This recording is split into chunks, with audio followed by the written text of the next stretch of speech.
बातमी आहे बुलढाण्यामधून। बुलढाण्यामध्ये न्यायालयीन कोठडीमधल्या आरोपीने देखील उमेदवारीचा अर्ज भरलाय।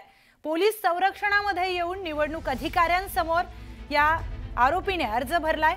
तर अजित पवारांच्या राष्ट्रवादीकडून आरोपी विशाल काकडेला उमेदवारी देण्यात आली आहे। पत्नीला पेट्रोल टाकून जिवंत जाळण्याचा प्रयत्न केल्याचा आरोप विशाल काकडेवर आहे आणि त्यांना उमेदवारी मिळाल्यामुळे शहरामध्ये एकच खळबळ उडाली आहे। बुलढाण्यातून ही धक्कादायक बातमी समोर येते। बुलढाण्यामध्ये न्यायालयीन कोठडीमध्ये असलेल्या आरोपीला उमेदवारी अर्ज देण्यात आलाय। अजित पवारांच्या राष्ट्रवादीकडून या आरोपीला उमेदवारीचा अर्ज देण्यात आलाय। तर पोलीस संरक्षणामध्ये आरोपी विशाल काकडे यांनी निवडणूक अधिकाऱ्यांसमोर हा अर्ज भरलाय। त्यांच्यावर आरोप आहे की त्यांनी पत्नीला पेट्रोल टाकून जिवंत जाळण्याचा प्रयत्न केलेला आणि त्यामुळेच त्यांना उमेदवारी दिल्यामुळे आता एकच खळबळ उडाली आहे। या संदर्भात अधिकची माहिती आपण जाणून घेऊयात। आपले प्रतिनिधी राहुल खंडारे यांच्याशी आपण बोलूयात। राहुल, अतिशय धक्कादायक हा सगळा प्रकार आहे। आपल्या पत्नीला पेट्रोल टाकून जाळणाऱ्या ज्यांच्यावर आरोप होतोय त्यांना उमेदवारी देणं म्हणजे ही मोठी गोष्ट आहे। खरोखर अतिशय धक्कादायक हा प्रकार म्हणावा लागेल। अगोदर काँग्रेसचे शहराध्यक्ष विक्की काकडे नामक व्यक्तीने आपल्या स्वतःच्या पत्नीला पेट्रोल टाकून जाळले असा आरोप होता आणि त्या आरोपाखाली हाच विक्की काकडे नामक व्यक्ती जो आहे तो न्यायालयीन कोठडीमध्ये होता। मात्र न्यायालयीन कोठडीच्या आतमध्ये असताना त्यांनी चिखली येथील प्रभाग क्रमांक 13 मध्ये त्या ठिकाणी उमेदवारी अर्ज दाखल केला आहे आणि तो उमेदवारी अर्ज दाखल जो केलेला आहे तो राष्ट्रवादी पक्षाकडून त्यांनी उमेदवारी अर्ज दाखल केलेला आहे।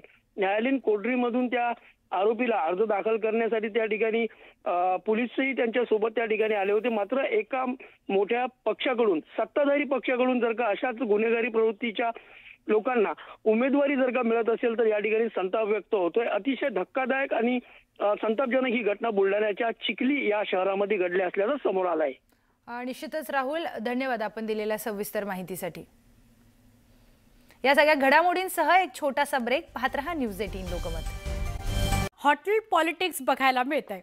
शिंदेंच्या सेनेचे उमेदवार फुटू नयेत म्हणून त्यांना एकत्रित गोव्याला सहलीला पाठवल्याची माहिती समोर येते। मंत्री हसन मुश्रीफ यांनी कागलमध्ये राजकीय कसबपणाला लावायला सुरुवात केली आहे। पारंपरिक विरोधक समरजित घाटगे यांनाही त्यांनी जवळ केलंय आणि धक्का दिलाय। तर आपल्या सुनेला शिंदे सेनेच्या उमेदवाराला माघार घ्यायला लावत बिनविरोध निवडून आणलं। तसंच कागल नगर परिषद आणि बिनविरोध करण्याचं त्यांनी जंगी प्रयत्न केले होते, त्यात यश आलेलं आहे। त्यामुळे इतर उमेदवार त्यांच्या हाताला लागू नयेत म्हणून शिंदे सेना सावध झालेली आहे। त्यातून आपल्या सगळ्या उमेदवारांना त्यांनी एकत्रित हॉटेलवर ठेवलेलं आहे। उद्या अर्ज माघारीच्या शेवटच्या दिवशी मुदत संपली की त्यांना कोल्हापुरात परत आणलं जाणार आहे।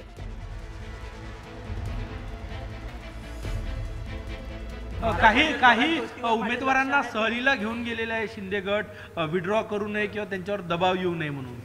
आता ते सहलीचं जे आहे ते पॅटर्नच तयार झालेला आहे। सुरत गुवाहाटी वाया गोवा जी सहल आहे ती सहलच त्या पक्षाची निर्मिती तिथूनच झालेली आहे। त्यामुळे त्यांची ती संस्कृती आहे, त्यांचं ते कल्चर आहे।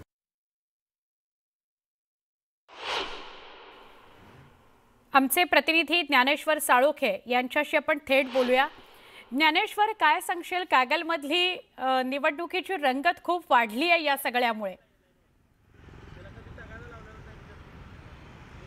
नक्कीच सुवर्णा, रंगत, चुरस आणि हॉटेल पॉलिटिक्स हे कागलमध्ये सध्या पाहायला मिळते। या ठिकाणी हसन मुश्रीफ हे राजकीय चातुर्य, कसब आणि चाणक्य नीती वापरताना आपल्याला दिसून येत आहे। कोणत्याही पद्धतीनं कागलवरती आपलं वरचष्मा राहावा या दृष्टीनं आहे ते सुरुवातीपासूनच हसन मुश्रीफ यांनी पावलं टाकायला सुरुवात केली। त्यातून राजकीय पारंपरिक प्रतिस्पर्धी असलेल्या समरजित राजे यांना सुद्धा त्यांनी सोबत घेतला आणि कागलची ही निवडणूक आहे ती बिनविरोध करण्याचा प्रयत्न सुरू केला। त्यातून त्यांना शिंदे सेनेचा एक उमेदवार सुद्धा हाताला लागला आणि आपल्या सुनबाईला त्यांनी सुद्धा बिनविरोध आहे ते निवडून आणलं। आणि त्यानंतर मात्र शिंदे सेना आता सावध झाल्याचं पाहायला मिळते। सगळ्याच आपल्या उमेदवारांना त्यांनी एकत्रितरित्या गोव्याला सहलीवरती पाठवलेलं आहे। त्यामुळे हॉटेल पॉलिटिक्स आता या नगरपालिकांच्या निवडणुकांमध्ये सुद्धा सुरू झाल्याचं पाहायला मिळते। कोणत्याही पद्धतीनं या ठिकाणी हसन मुश्रीफांच्या हाताला हे सगळे नगरसेवक उमेदवार लागू नयेत यासाठीचे आहे ते व्यूहरचना आता आणि दक्षता आहे ती विशेषतः कागलचे जे नेते आहेत, माजी खासदार संजय मंडलिक, पालकमंत्री प्रकाश आंबेडकर ही घेताना पाहायला मिळतात आणि हे पॉलिटिक्स आहे ते दिवसेंदिवस आहे ते चिघळताना आपल्याला दिसून येते, रंगत येताना आपल्याला पाहायला मिळते। खरं तर कागलला राजकीय विद्यापीठ आहे ते म्हणून पाहिलं जातं. कागलमध्ये नेमकं कधी काय होईल हे सांगता येत नाही अशा पद्धतीची शक्यता अनेक जण व्यक्त करतात आणि त्यानुसार समर्जित आणि मुश्रीफ हे सुद्धा एकत्र आल्याचं पाहायला मिळालं. त्यानंतर एक हाती आहे ते कागलवरती हसन मुश्रीफांची सत्ता येऊ नये यासाठी शिंदे सेना आता आक्रमक झालेलं पाहायला मिळते. संजय मंडलिकांना एकाकी पाडल्यानंतर संजय मंडलिक विशेषतः हसन मुश्रीफांच्या विरोधात आहे ते आक्रमक झालेले आहेत. त्यांनी लोकसभेला आपल्याला हसन मुश्रीफांनी मदत केली नाही अशा पद्धतीचा स्पष्ट आरोप आहे तो केलेला आहे आणि त्यानंतर ते आक्रमक होऊन हसन मुश्रीफ यांना हा एकतर्फी विजय मिळू नये त्या दृष्टीनं पावलं टाकताना पाहायला मिळते आणि त्यातूनच सध्या हॉटेल पॉलिटिक्स आहे ते कागलमध्ये पाहायला मिळते. उद्या अर्ज माघारीचा शेवटचा दिवस आहे आणि अर्ज माघारीच्या मुदत संपल्यानंतरच या सगळ्या उमेदवारांना कागलमध्ये आणले जाणार आहे. त्यामुळे हसन मुश्रीफांचे हे मनसुबे उधळण्याचा प्रयत्न आहे तो शिंदे सेनेचा यातून दिसून येतोय आणि त्यामुळे या ठिकाणी नेमकं कागलमध्ये उद्या काय होणार याकडे आता सगळ्यांचं लक्ष लागले. मात्र एकूणच नगरपालिकांच्या निवडणुकीमध्ये सुद्धा आता हॉटेल पॉलिटिक्स आल्याचं आपल्याला या निमित्तानं पाहायला मिळते. अगदी धन्यवाद माहिती दिल्याबद्दल. हे वाक्य फार महत्त्वाचं आहे की नगर परिषद नगरपंचायतीच्या निवडणुकांमध्ये सुद्धा आता हॉटेल पॉलिटिक्स आलंय. पुढे जाऊया. अक्कलकोट नगर परिषद निवडणुकीची चुरस चांगलीच वाढली आहे. काँग्रेस आणि शिवसेनेनं आपल्या उमेदवारांना आणि नेत्यांना सहलीलाच नेलेलं आहे. विरोधकांनी उमेदवार फोडू नयेत म्हणून स्थानिक नेत्यांकडून ही खबरदारीची पावलं उचलली गेलेली आहेत. दरम्यान उमेदवार स्वतः हजर राहिल्याशिवाय उमेदवारी अर्ज माघारी घेऊ नये असं पत्र काँग्रेसचे तालुकाध्यक्ष मल्लिकार्जुन पाटील यांनी लिहिलंय. त्यामुळे आगामी काळात अक्कलकोटचं राजकारण तापण्याची चिन्ह आहेत. आमचे प्रतिनिधी प्रीतम पंडित यांना विचारूया. प्रीतम, काय अधिक सांगाल? कागलमध्ये आत्ताच काय झालं ते आपण बोललो आणि इकडे अक्कलकोटमध्ये सुद्धा तसंच काहीसं चित्र, काय सांगाल? नक्कीच सुवर्ण पाहायला गेलं तर अक्कलकोट नगर मोठ्या प्रमाणावर जे राजकारण आहे आपल्याला पाहायला मिळत आहे. कारण आपण पाहतो की अक्कलकोट तालुक्यात 3 नगर परिषदा आहेत.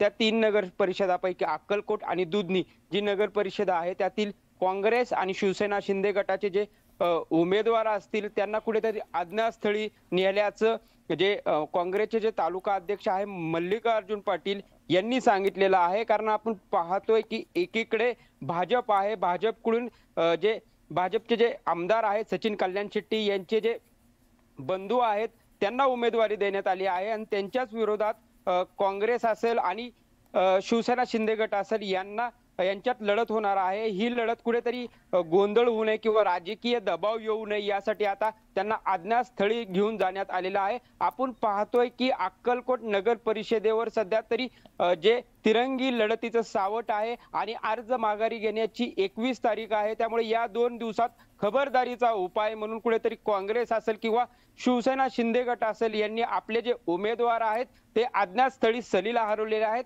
अज्ञातस्थळी जात असताना त्यांच्याकडे कुठला मोबाईल किंवा कुठल्याही प्रकारचे जे संपर्कात येईल असे जे वस्तू आहेत त्या ठेवण्यात बंदी घातल्याचं आपल्याला या ठिकाणी दिसत आहे. असं असलं तरी काँग्रेसचे जे तालुका अध्यक्ष आहे मल्लिकार्जुन पाटील त्यांनीही निवडणूक निर्णय अधिकाऱ्यांना एक पत्र लिहिलेलं आहे की या पत्रात त्यांनी नमूद केलेलं आहे की राजकीय दबाव किंवा गोंधळ होऊन आमचे उमेदवार किंवा जे सूचक असतात ते या ठिकाणी येतील आणि अर्ज माघारी घेतील अशा प्रकारचे कुठल्याही प्रकारचा दबाव त्यांच्यावर येऊ नये म्हणून तालुका अध्यक्षांनी या ठिकाणी खबरदारी आपल्याला पाहायला मिळत आहेत. सध्या तरी आपण पाहतोय की अक्कलकोट नगर परिषद असेल किंवा दुधनी नगर परिषद असेल यामध्ये मोठ्या प्रमाणावर राजकीय वातावरण हे तापल्याचं जे प्रकरण आहे ते दिसत असताना आपल्याला अजून आज आणि उद्या हे जे अर्ज माघारी घेण्याची तारीख आहे ती महत्वाची आहे आणि त्यानंतरच अक्कलकोट येथील जे राजकारण आहे आणि नगर परिषदेची राजकीय दिशा आहे ती ठरणार असल्याचं आपल्याला या ठिकाणी दिसत आहे. नक्की प्रीतम, धन्यवाद. आपण माहिती दिली त्याबद्दल. कागल पाठोपाठ अक्कलकोटमध्ये सुद्धा चित्र नगर परिषदेसाठीचं आपण बघतोय सहलीला पाठवण्यात आलेले जेणेकरून अर्ज माघारी अशा परिस्थितीला तोंड द्यायला लागू नये.